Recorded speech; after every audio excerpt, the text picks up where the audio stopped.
जिसने भी इस पेंटिंग को बनाया होगा तो बहुत सोच समझ के बनाया होगा। इस पेंटिंग को जिसने भी पोस्ट किया, मुझे नहीं पता किसने पोस्ट किया, लेकिन जब मैं इस पेंटिंग को देखा तो मैं भौचक्का सा रह गया। मुझे समझ में नहीं आया कि ये क्या चीज़ बना दिया है।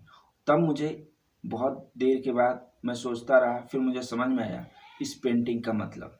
इस पेंटिंग का मतलब माँ से है, माँ से रिलेटेड है।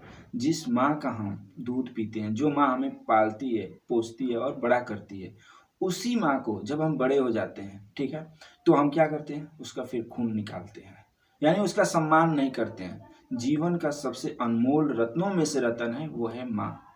माँ, इसके लिए शब्द ही बहुत मेरे पास छोटे हैं, मैं माँ के लिए कोई शब्द नहीं कह पा रहा हूँ। लेकिन जिसने भी माँ से मुंह मोड़ा, जिसने भी माँ को नकारा, वो जीवन में कभी सफल नहीं हो सकता। यानी वो जानवर से भी बदतर, जिसने अपनी माँ को नकारा हो, जिसने अपनी माँ का सम्मान न किया हो, जो पूरी जिंदगी छोटे में अपने पल्लू में सुलाई और इतना बड़ा की, उसके बावजूद हम अपने माँ को नज़रों से उतार देते हैं और उसका सम्मान नहीं करते, तो क्या हमारा जीवन में कोई सम्मान करेगा?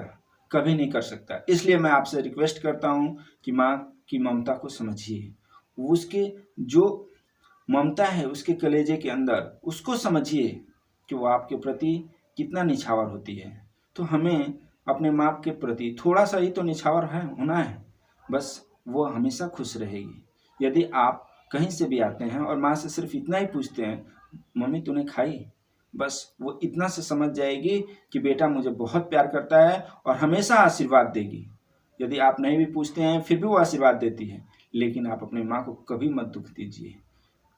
मेरा बस यही रिक्वेस्ट है कि आप अपने माँ को कभी भी और उसका शोषण मत कीजिए। आप हमेशा उससे प्यार करिए, वो हमेशा आपको आशीर्वाद देगी और हमेशा आप आगे बढ़ेंगे। दुनिया की कोई ताकत उसके आशीर्वाद के समान सामने फीके है, पूरी तरह फीका है। यदि आप मंदिर में जाते हैं और पूजा करते हैं और माँ को कुछ नहीं समझते हैं, यानी माँ का आशीर्वाद नहीं लेते हैं और मंदिर में जाते हैं, तो आपको भगवान भी आपका साथ नहीं देगा।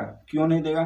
कि जिसने इस पृथ्वी पे आपको जन्म दिया, पालन पोषण किया और आप उसका क्या कर रहे हैं? शोषण कर रहे हैं। उसके तरफ से आप अपना नज़र हटा लेते हैं, नज़र झुका लेते हैं माँ को देखकर, तो आपका निश्चित ही शोषण होना है, ये निश्चित है। भगवान भी आपको कभी माफ़ नहीं कर सकता। और आप कहते हैं कि मैं नहीं सफल हो रहा हूँ, मैं मंदिर में जाता हूँ। जिस देवी आपके घर में है, जिसने आपका जन्म दिया, उसकी पूजा करिए।